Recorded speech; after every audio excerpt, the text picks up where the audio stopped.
Aditya Films and Music presents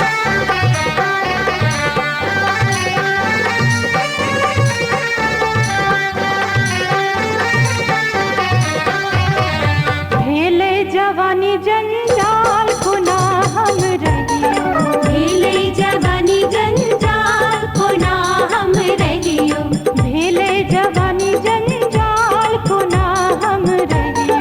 भेले जवानी जंजाल खुना हम रहियो, खुना हम रहियो कहाँ पर नुकइयो, खुना हम रहियो कहाँ पर नुकइयो, खुना हम रहियो कहाँ पर नुकइयो, खुना हम रहियो कहाँ पर नुकइयो, छोरा की बुढ़वो बेहाल से ककरा कहियो, भेले जवानी जंजाल खुना हम रहियो, भेले जवानी जंजाल खुना हम रहियो। अपने सबसे डाल छी आदित्य फिल्म एंड म्यूजिक के शानदार प्रस्तुति।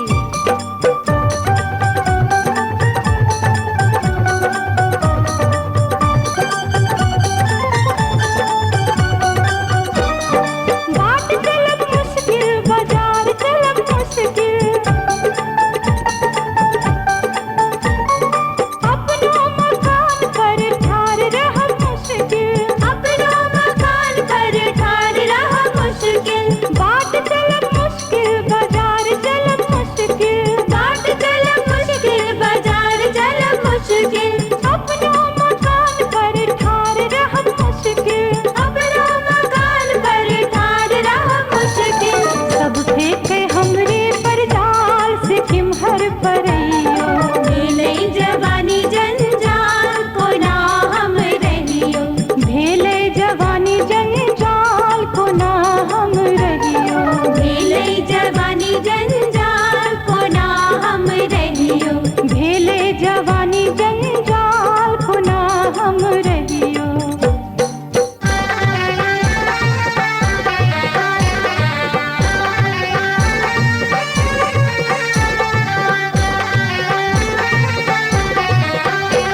क्यों कनखी मारे,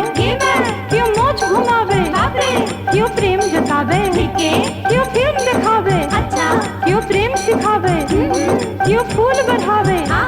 क्यों चिट्ठी भेजे, बाबा क्यों बाट सकैया, क्यों गीत सुनावे, क्यों आज्ञाकारी, क्यों बाइक चढ़ावे, अच्छा क्यों आह भरैया, क्यों मुस्की मारे, क्यों नोट दिखावे, बाबा क्यों दुख सुनावे, क्यों शहर घुमावे, क्यों खूब हंसावे, क्यों शान बढ़ावे, अच्छा क्यों चुम्मा फेंके, क्यों खूब हंसैया, क्यों नोर चुआवे, क्यों करे बिगाड़ी, क्यों घर पहुँचावे, फरियाद करैया,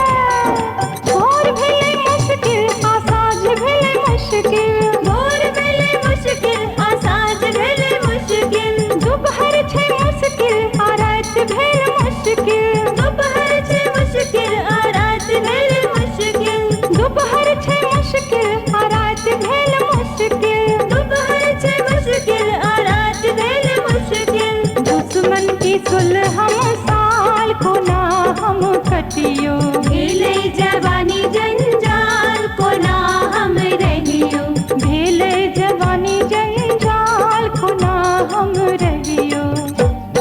अपने सबसे डाल छी आदित्य फिल्म एंड म्यूजिक के शानदार प्रस्तुति।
Aditya Films and Music